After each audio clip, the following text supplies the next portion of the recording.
अस्सलाम वालेकुम students, you are watching my YouTube channel learning with genius. मैं हूं उवैस अहमद। उम्मीद है तमाम स्टूडेंट खैरियत से होंगे। तो इससे प्रीवियस वीडियो में हमने unit number 10 journal wave properties के न्यूमेरिकल को सॉल्व किया था। तो आज हम उसी के चैप्टर के हम क्या कर रहे हैं, एमसीक्यूज़ को सॉल्व करेंगे। तो पहला एमसीक्यूज़ यहाँ पर आपको दिया हुआ है। पहला एमसीक्यू आपके पास क्या लिखा हुआ है कि देखें, न्यूमेरिकल टाइप का ही आपको यहाँ पर एमसीक्यूज दिया हुआ है। लिखा हुआ है a girl throw a small stone in a lake, के एक गर्ल ने जो है स्मॉल स्टोन फेंका लेक के अंदर। Waves spread out from where the stone hit the water and travel to the bank of the lake, के जब उसने पत्थर फेंका तो क्या हुआ, पानी की जो वेव्स हैं वो स्प्रेड आउट होना शुरू हो गई, फैलना शुरू हो गई। आगे कह रहा है कि she notice that 10 waves reach the side. कह रहा है कि जब उसने नोटिस किया कि 10 वेव प्रोड्यूस हुई, जब उसने पत्थर फेंक के नोटिस किया तो क्या नोटिस किया, उस पानी के अंदर 10 वेव प्रोड्यूस हुई। इसका मतलब हमें नंबर ऑफ वेव्स कितनी दे दी, यहाँ पे नंबर ऑफ वेव्स यहाँ पर कितनी दे दी, 10। कह रहे कि in a time of 5.0 second, तो कितने सेकंड के अंदर ये 10 वेव प्रोड्यूस हुई, 5 सेकंड के अंदर ये 10 वेव क्या हुई, प्रोड्यूस हुई। तो इसका मतलब ये हमें टोटल टाइम दिया हुआ है, टाइम पीरियड नहीं दिया हुआ। तो यहाँ मैं इस लिख देता हूँ, ये हमें क्या दिया हुआ है, टोटल टाइम दिया हुआ है। स्मॉल टी से इसको शो करते हैं।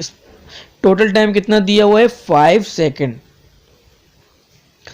और आगे कह रहा है what is the frequency of wave, आपने वेव की फ्रीक्वेंसी फाइंड करनी है। तो मैंने आपको बताया था कि जब भी नंबर ऑफ वेव दी जाए तो उसके अंदर फ्रीक्वेंसी का कौन सा फॉर्मूला लगेगा, number of waves divided by time. तो नंबर ऑफ वेव्स कितनी दी हुई है यहाँ पर, 10, और टाइम कितना दिया हुआ है आपको, 5। तो 10 डिवाइडेड बाय 5 कितना आ जाएगा, 2। और फ्रीक्वेंसी का यूनिट क्या होता है, हर्ट्ज। तो यहाँ पर इस एमसीक्यूज का आंसर आपके पास क्या है, 2 हर्ट्ज। तो देखें A B C D option के अंदर आपको 2 दिया हुआ है, तो इसका करेक्ट ऑप्शन आपके पास क्या होगा, सी इसका आपके पास करेक्ट ऑप्शन है। अच्छा, नेक्स्ट एमसीक्यूज जो हमारे पास है, एमसीक्यूज नंबर 2 के अंदर क्या लिखा हुआ है कि water waves can be use to show reflection. जो वाटर वेव है वो आपके पास रिफ्लेक्शन को भी शो करती है, रिफ्रैक्शन को भी शो करती है और डायफ्रैक्शन को भी शो करती है। और आगे लिखा हुआ है कि फॉर ईच ऑफ दीज, के इनमें से हर एक के लिए आपने ये बताना है कि विच रो शो वेदर और not the speed of water wave change, कि ये जो आपको रिफ्लेक्शन, रिफ्रैक्शन और डायफ्रैक्शन दिया हुआ है और नीचे इसके आपको 4 ऑप्शन दिए हुए हैं, तो आपने ये बताना है कि किसके लिए वाटर वेव की स्पीड चेंज होती है और किसके लिए नहीं होती। तो सबसे पहले हम रिफ्लेक्शन के लिए देखते हैं। रिफ्लेक्शन हमारे पास क्या है, अगर वाटर वेव सामने से मूव करते हुए आ रही है और वो किसी मीडियम से टकराती है तो वो रिफ्लेक्ट होकर उसी मीडियम में वापस आती है, तो इसका मतलब है रिफ्लेक्शन के अंदर उसकी स्पीड चेंज नहीं होती। तो यहाँ पे मैं लिख देता हूँ नो, तो रिफ्लेक्शन के अंदर इसकी स्पीड चेंज नहीं होगी। अब नेक्स्ट हमारे पास है रिफ्रैक्शन।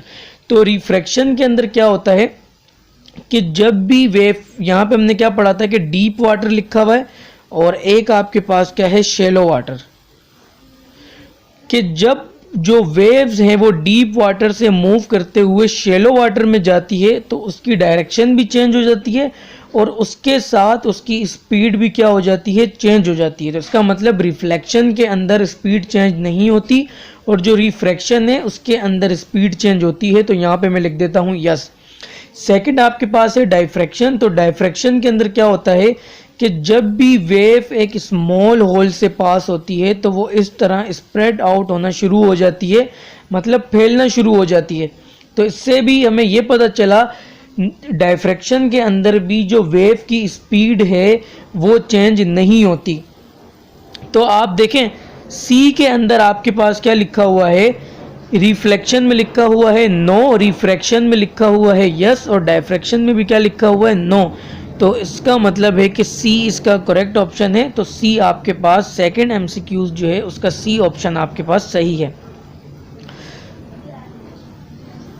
तो नेक्स्ट हमारे पास जो एमसीक्यूज है, नेक्स्ट एमसीक्यूज नंबर 3 के अंदर देखें क्या लिखा हुआ है कि the diagram show water wave did move more slowly after passing into shallow water. तो कह रहे हैं कि आप वो डायग्राम बताओ, नीचे 4 डायग्राम्स आपको दी हुई है, तो उन 4 में से आपने वो डायग्राम बतानी है कि जब पानी शैलो वाटर के अंदर जाता है तो उसकी जो स्पीड है वो भी स्लो हो जाती है और उसकी डायरेक्शन भी चेंज हो जाती है। तो हमने जब रिफ्रैक्शन पढ़ा था तो हमने क्या पढ़ा था कि वेव इस तरह मूव करते हुए आ रही है, जब उस शैलो वाटर के अंदर गई, ये तो डीप वाटर था, जब वो शैलो वाटर के अंदर गई तो उसकी डायरेक्शन क्या होती है, इस तरह चेंज होना शुरू हो जाती है और स्पीड भी चेंज होना शुरू हो जाती है। तो यहाँ पर इस वाली डायग्राम को आप देखें, जो सी पर डायग्राम है वो जो है इसको शो कर रही है। तो इसका करेक्ट ऑप्शन आपका क्या है, एमसीक्यूज नंबर 3 का करेक्ट ऑप्शन आपके पास है सी। तो नेक्स्ट एमसीक्यूज हमारे पास क्या है, एमसीक्यूज नंबर 4। एमसीक्यूज नंबर 4 में क्या लिखा हुआ है कि द डायग्राम शो, मैं डायग्राम इस तरह बना देता हूं कि ये आपके पास डायग्राम है और इस पॉइंट को इन्होंने पी का नाम दे दिया। कह रहा है कि the diagram show a water wave approaching a barrier with a gap. ये एक बैरियर यहां पर लगाया हुआ है, क्या लगा हुआ है, बैरियर। यहां पर एक बैरियर लगा हुआ है कि जब जो वाटर वेव है वो बैरियर के पॉइंट पी के पास जाती है, तो पॉइंट पी के पास देखें क्या है, गैप है। नीचे लिखा है what is the name of effect that cause the wave to reach point P, कि जब वेव पॉइंट पी पर पहुंचेगी तो वहां पर वेव का इफेक्ट क्या होगा। तो जब वेव जो है पॉइंट पी पर पहुंच रही है तो वहां से वेव इस तरह फैलना शुरू होती है। तो ये स्प्रेड आउट वाला प्रोसेस आपका किसके अंदर होता है, डायफ्रैक्शन में होता है। तो एमसीक्यूज नंबर 4 में देखें ए पे क्या लिखा हुआ है, डायफ्रैक्शन लिखा हुआ है। तो इसका करेक्ट ऑप्शन आपके पास क्या होगा, ए होगा, डायफ्रैक्शन। सॉरी, एमसीक्यूज नंबर 4 का आपके पास जो है ना वो आंसर क्या है, डायफ्रैक्शन है। ये 5 का नहीं है, 5 में रेस कर देता हूँ। एमसीक्यूज नंबर जो 4 है उसका जो करेक्ट ऑप्शन है डायफ्रैक्शन ए। अब चलते हैं एमसीक्यूज नंबर 5 की तरफ, देखते हैं कि एमसीक्यूज नंबर 5 पर क्या लिखा हुआ है। देखिए एमसीक्यूज नंबर 5 में कह रहा है कि water wave pass from a deep into shallow region, के जो वाटर वेव है वो डीप रीजन से कहां पर जा रही है, शैलो रीजन के अंदर जा रही। कहां पर जा रही है, शैलो रीजन में जा रही है। देन रिफ्रैक्टेड, जब शैलो रीजन में जाएगी तो उसकी डायरेक्शन चेंज होती है। तो यहाँ यही लिखा हुआ है कि रिफ्रैक्ट हो रही है। आगे लिखा हुआ है the characteristic of wave which will remain constant. इसका मतलब है कि नीचे 4 ऑप्शन आपको दिए हुए हैं और कह रहा है कि इन 4 में से कौन सी चीज़ है वो कांस्टेंट रहेगी जब रिफ्रैक्शन का प्रोसेस होता है। तो देखें रिफ्रैक्शन के अंदर डायरेक्शन कांस्टेंट का मतलब है चेंज ना होना, तो डायरेक्शन भी चेंज होती है, जैसा कि आपको यहाँ डायग्राम में नजर आ रहा है। तो डायरेक्शन तो इसका ऑप्शन नहीं हो सकता। अगर स्पीड है तो हमने अभी ऊपर वाले एमसीक्यूज में देखा, जब शैलो रीजन में वाटर जाता है या उसकी वेव जाती है तो उसकी स्पीड भी क्या होती है, चेंज होती है। और जब स्पीड चेंज होती है तो उसके साथ साथ उसकी जो वेव लेंथ है वो भी क्या हो जाती है, डिक्रीज हो जाती है।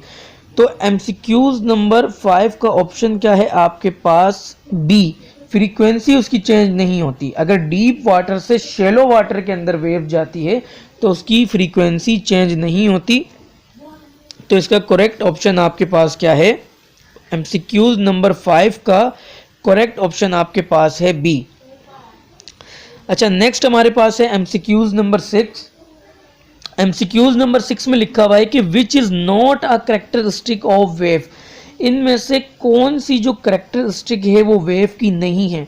नीचे आपको 4 ऑप्शन दिए हुए। पहला है एम्पलीट्यूड, तो एम्पलीट्यूड तो वेव की कैरेक्टरिस्टिक होती है। मीन पोजीशन से जो हाईएस्ट डिस्टेंस है वो एम्पलीट्यूड कहलाता है। टाइम पीरियड भी उसकी जो है वो कैरेक्टरिस्टिक है, टाइम पीरियड भी हम वेव का पढ़ते हैं। मास हम नहीं पढ़ते वेव का। हमने जितना भी पीछे टॉपिक पढ़ा है उसके अंदर हमने अभी तक वेव के मास को डिस्कस नहीं किया। वेलोसिटी भी इसकी करेक्टरिस्टिक है। तो एमसीक्यूज नंबर 6 का करेक्ट ऑप्शन आपके पास है सी, मास इसका करेक्ट ऑप्शन है। अब चलते हैं एमसीक्यूज नंबर 7 की तरफ के एमसीक्यूज नंबर 7 में क्या लिखा हुआ है। एमसीक्यूज नंबर 7 में है कि when an oscillating object is in simple harmonic motion, के जब वाइब्रेटरी मोशन या जो आपके पास है ऑसिलेटिंग ऑब्जेक्ट है या वाइब्रेटिंग ऑब्जेक्ट, एक ऑब्जेक्ट जो है वाइब्रेट कर रहा है, वो क्या कर रहा है, सिंपल हार्मोनिक मोशन कर रहा है। कह रहा है कि it maximum speed occur when object its at. हम यहाँ से पेंडुलम की एग्जांपल से समझते हैं। ये एक पेंडुलम है आपके पास, तो देखिए ये पेंडुलम की मीन पोजीशन होती है और ये वाली उसकी कौन सी पोजीशन होती है, एक्सट्रीम पोजीशन होती है। तो देखिए एक्सट्रीम पोजीशन पर जो उसकी स्पीड होती है ना, तो आपसे यही पूछा जा रहा है कि जो बॉडी सिंपल हार्मोनिक मोशन कर रही है, तो आप ये बताओ उसकी मैक्सिमम स्पीड कहाँ पर होती है। जब वो एक्सट्रीम पोजीशन पे जाता है तो वहाँ पर उसकी वेलोसिटी क्या हो जाती है, ज़ीरो। ये भी हमने लेक्चर के अंदर पढ़ा था। जब वो मीन पोजीशन की तरफ मूव करता है तो वहाँ पर उसकी वेलोसिटी मैक्सिमम हो जाती है। तो मीन पोजीशन का दूसरा नाम आपके पास इक्विलिब्रियम भी होता है, इक्विलिब्रियम भी हम इसे कहते हैं। तो इसका करेक्ट ऑप्शन आपके पास क्या है, इक्विलिब्रियम है। तो जो एमसीक्यूज नंबर 7 था उसका करेक्ट ऑप्शन आपके पास था इक्विलिब्रियम पोजीशन। तो यहाँ सी के अंदर देखें क्या लिखा हुआ है, इक्विलिब्रियम पॉइंट। तो इसका करेक्ट ऑप्शन क्या है, इक्विलिब्रियम पॉइंट, क्योंकि इक्विलिब्रियम पॉइंट के ऊपर सिंपल हार्मोनिक मोशन की जो है, सिंपल हार्मोनिक मोशन की स्पीड ज़्यादा होती है। उसके बाद एमसीक्यूज नंबर 8 हमारे पास है। एमसीक्यूज नंबर 8 पे क्या लिखा हुआ है, एमसीक्यूज नंबर 8 में है कि इन एन ऑसिलेटिंग पेंडुलम, के एक आपके पास ऑसिलेटिंग पेंडुलम है जो क्या कर रहा है, इस तरह वाइब्रेट कर रहा है। आगे लिखा हुआ है कि the bob accelerate from its extreme position. तो ये इसकी एक्सट्रीम पोजीशन होती है और ये इसकी मीन पोजीशन होती है। तो यहाँ पर ये लिखा हुआ है कि जब आप एक्सट्रीम पोजीशन के ऊपर लेकर गए, दोबारा मैं पढ़ देता हूँ कि in an oscillating pendulum the bob accelerate from it extreme position due to, कह रहा है कि जब हम यहाँ से मीन पोजीशन से एक्सट्रीम पोजीशन पर लेकर जाते हैं, तो कह रहे हैं कि एक्सट्रीम पोजीशन से वो नीचे आता है आपका क्या, पेंडुलम। तो वो किस वजह से एक्सिलरेट होता है, ऐसी कौन सी फोर्स है जो उसको एक्सिलरेट करवाती है। तो ऑप्शन देखें आपके पास क्या लिखा हुआ है, इनर्शिया, टेंशन। टेंशन तो यहाँ ऊपर की तरफ लगता है, बाकी है वाइंड, हवा की वजह से नहीं। जो ग्रेविटेशनल फोर्स है, सिंपल पेंडुलम के लेक्चर में हमने ये भी पढ़ा था, जो ग्रेविटेशनल फोर्स होती है वो उसे इस तरफ एक्सिलरेट करवाती है। तो इसका करेक्ट ऑप्शन आपके पास क्या है, एमसीक्यूज नंबर 8 का करेक्ट ऑप्शन है डी, ग्रेविटेशनल फोर्स। उसके बाद हमारे पास है एमसीक्यूज नंबर 9। एमसीक्यूज नंबर 9 में क्या लिखा हुआ है कि in the ball and bowl system. हमने बॉल एंड बाउल सिस्टम भी पढ़ा था कि ये आपके पास एक बाउल है और उसके अंदर आपके पास एक क्या है, बॉल है। तो कह रहा है कि in a ball and bowl system the main position is it. कह रहा है कि बॉल की, बाउल के अंदर मेन पोजीशन कहाँ पर होती है। तो जाहिर सी बात है, जब एक बाउल के अंदर हम बॉल को रखते हैं तो वो उसके सेंटर में आकर खड़ा हो जाता है, तो उसकी मेन पोजीशन भी यही है। तो यहाँ पर ऑप्शन के अंदर देखें आपको क्या क्या ऑप्शन दिया हुआ है कि द अर्थ पर होती है उसकी mean position, floor of the bowl, bowl के फ्लोर पर होती है, सेंटर ऑफ द बाउल। तो देखें ये जो बॉल जहां पर पड़ा हुआ है ये बाउल का क्या है, सेंटर है।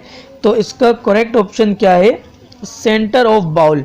तो इसका मतलब एमसीक्यूज नंबर 9 का करेक्ट ऑप्शन है सी, क्योंकि बॉल कहां पर पड़ी हुई है, बाउल के सेंटर में, और वही उसकी क्या है, मेन पोजीशन है। तो सेंटर ऑफ द बाउल इसका क्या है, करेक्ट ऑप्शन है। उसके बाद हमारे पास लास्ट एमसीक्यूज है, एमसीक्यूज नंबर 10। तो एमसीक्यूज नंबर 10 में क्या लिखा हुआ है, oscillation are damped due to presence of. जब भी, अच्छा हमने डैम ऑसिलेशन देखी थी कि डैम ऑसिलेशन क्या था आपके पास, कि किसी भी बॉडी का ऑसिलेशन मोशन करता है in the presence of friction या रेजिस्टिव फोर्स। तो यहाँ यही लिखा हुआ है कि ऑसिलेशन डैम कब होती है, डैम का मतलब स्लो हो जाना या कम हो जाना, कि उसकी वाइब्रेशन कब होती है, ड्यू टू प्रेजेंस ऑफ, जब उसके बीच में फ्रैक्शनल फोर्स मौजूद है, जब उसके बीच में कौन सी फोर्स मौजूद हो, फ्रैक्शन मौजूद हो, क्या मौजूद हो, फ्रैक्शन। तो यहाँ देखें इसका करेक्ट ऑप्शन आपके पास क्या है, एमसीक्यूज नंबर 10 का करेक्ट ऑप्शन आपके पास सी है, क्योंकि फ्रैक्शन की वजह से, फ्रैक्शन ऐसी फोर्स है जो किसी भी बॉडी को मूव करने से रोकती है। तो इसका करेक्ट ऑप्शन आपके पास सी है। तो ये 10 एमसीक्यूज आज हमने किए हैं, यूनिट नंबर जो है आपके पास 10 जर्नल वेव प्रॉपर्टीज़ के। तो उम्मीद है कि ये 10 एमसीक्यूज आपको अच्छे तरीके से क्लियर हो गए होंगे। अगर आप चैनल पर न्यू हैं तो चैनल को आपने लाजमी सब्सक्राइब करना है, वीडियो को लाइक भी कर दें। मिलते हैं नेक्स्ट लेक्चर में, खुदा हाफिज़।